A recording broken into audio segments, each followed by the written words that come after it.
You can enjoy a lot of things in St. Pete and not be truly wealthy. It was a great place to grow up. I fished in Crescent Lake growing up when I was just a toddler. We swam at the banyan tree that's fenced off now. Go to play baseball, go to the banyan tree. Everybody take their clothes off and swim and there'd be an alligator about 50 feet away on this little island. It didn't bother us and we didn't bother him. But we didn't know we were in paradise. But we didn't know we weren't as rich as everybody in the world either. Don Mastry grew up near the water and went where the currents took him. What Don loves doing is, in fact, I kind of tease him about this. I said, you're going to go check on your boat and see if she still loves you. If Don's fishing, he won't even stop to eat.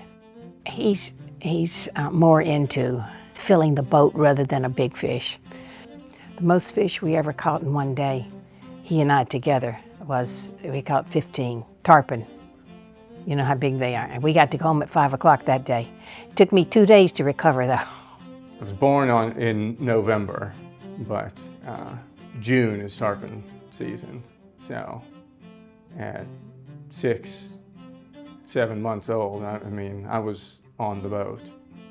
And, I was raised on that boat. So they all love fishing because we don't go just fishing, we go catching. So he's taught all of them to fish, and they fish quite well. But his father was a fisherman also, and he fished on the weekend. And it was during the days when we had had baseball teams here. The guys would sit out in the car and wait for him to get up in the morning and take them fishing. He took a lot of baseball players fishing. The Yankees in spring training came from the Sereno Hotel, which is where the Florencia is. And they'd throw Mickey Mantle and Billy Martin out every night, and they'd come back smiling the next night.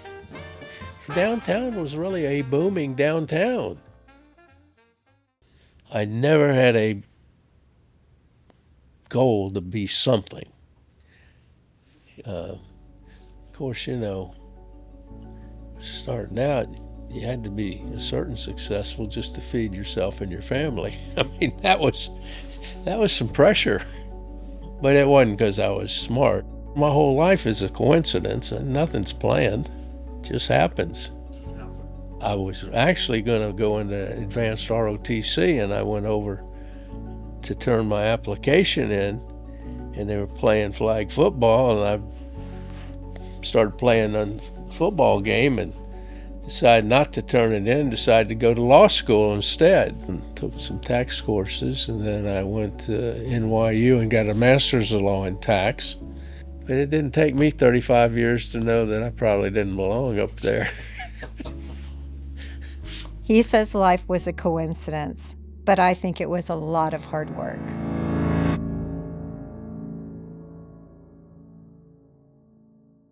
Don's influence on St. Pete extends far beyond downtown. As lead counsel on Isla del Sol, he helped change southern Pinellas County by adding 4,700 housing units. He's been the main advocate for Skytown, an $800 million mixed-use project being developed by Atlas Cardinal on the Ceridian campus, and he's advocated for a new $120 million luxury condo project in Marina Bay being built by Reza Yazdani. You can't look at the city skyline without seeing projects that Don has had a deep involved role in. Don has had a hand in every development downtown, including the 3 marquee buildings built by Coulter: One St. Pete, Saltaire, and the new Art House. Coulter has invested more than $1 billion in our city. On our development projects, I think the first one he did was the Florencia with us in 1998.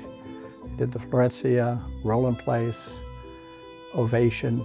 Had the privilege of working with him on several projects. Mike Cheesem, he built Florencia. That was a battle. All of those were. That changed the downtown, Beach Drive. When I come downtown, you drive by all these things, and I can look over and say, that Don had something to do with it. And even going down by the Vinoy, he helped with the zoning of that one, and it's very nice. The new dining room that's so nice and fancy. Oh, it's very nice. And then you go up Central You got that brand new 400. Actually, 400 was approved by the city for 50 stories. The FAA is the one that knocked 4 stories off. And I think 400 Central has brought some publicity to the town. That, I think, really is an improvement. The residences at 400 Central is the tallest residential building on the west coast of Florida. It's the most dynamic mixed-use building in the middle of downtown St. Petersburg. Don Mastry was a part of making that happen. He was a vocal advocate for it. He believed that this was allowed by city code, that it fit our downtown. He even went on the record and said, look, if you can't build this building here, you can't build anywhere in downtown. You know, I started working on it in 2013, and it went forever, never stopped. There was a company called First States, owned 70% of the block. Here we're looking at an unattractive building, that aluminum grating on the outside, but inside the building wasn't functional. I mean, I could touch the ceiling in some of the places. Even the Times got tired of looking at those old buildings, the cheese grater buildings. We had the right to demolish it, and that was a big deal. Mayor Kreisman was very responsible for pushing that along. And after that, Red Apple bought the property, but that started in 2013. And I don't know if you remember, after Red Apple bought it, it looked like a park. Right. They had to fence it and landscape it. And Rick Kreisman said people would call his office and want to know where they could get the keys to get in the park. The best thing about Don Mastry is he doesn't forget anything. Don doesn't forget anything, whether it was last week or 50 years ago. Don has such a sharp memory. But it is amazing how you can recall deals going all the way back with me even 40 years. When he's in front of city council, he knows what he's doing. He knows the code. He studies it. He knows it. He keeps up on it. You know, he can probably quote you anything about it. You know, he's a very sweet man. He probably doesn't want people to know that. But I've seen how tough he can be in the council chamber arguing a case. If you've ever watched city council, you know, he knows what to say and when to say it. You know, he knows when to get excited. Don expects people to do their homework, and if you see him in action in the council chamber arguing a case, you just leave. I'm very impressed by him. Well, I was always involved in sports and very competitive. That's kind of like practicing law. You know, you don't get paid to lose.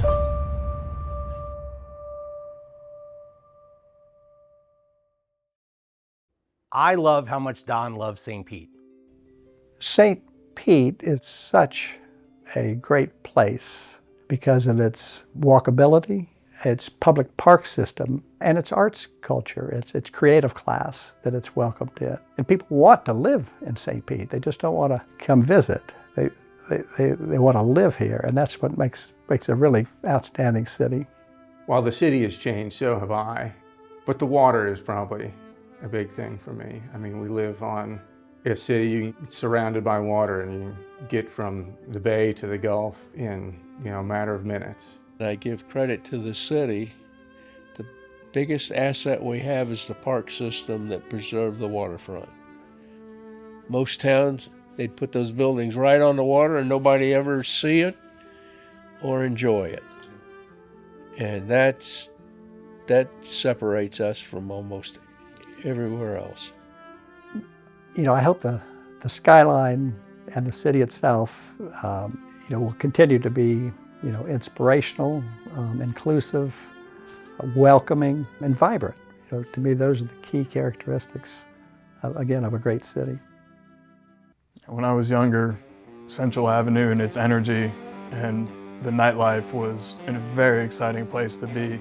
I want everyone in the city to be able to enjoy the exact same enthusiastic energy I had when I was a kid throughout the entire downtown area and all the way up Central Avenue. I'm Rob Mastry. Don Mastry is my father. He didn't talk to me about his work often, but when he did talk about it, he seemed to have a vision that this place could be more than it is. It could be more than people believe that it is. He believed that it could be one of those cities that people are proud to call home. He believed that it would be one of those cities that you could mention it to somebody, I'm from St. Petersburg, and they would know where you were talking about. Most of the big buildings that have been torn down were built in the 20s. And then nothing was built until this boom in the probably 70s and 80s. Nothing was built. And I don't know where that vision came from, but he had it. And, you know, he made a living, you know, helping people to accomplish that vision for the city. I met Don at a very young age, and Don was actually pretty young too at the time.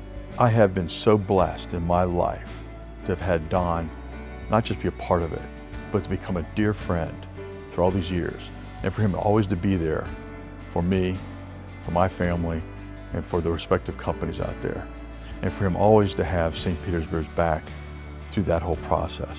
Don is a very special man. As my daddy used to say, he done good.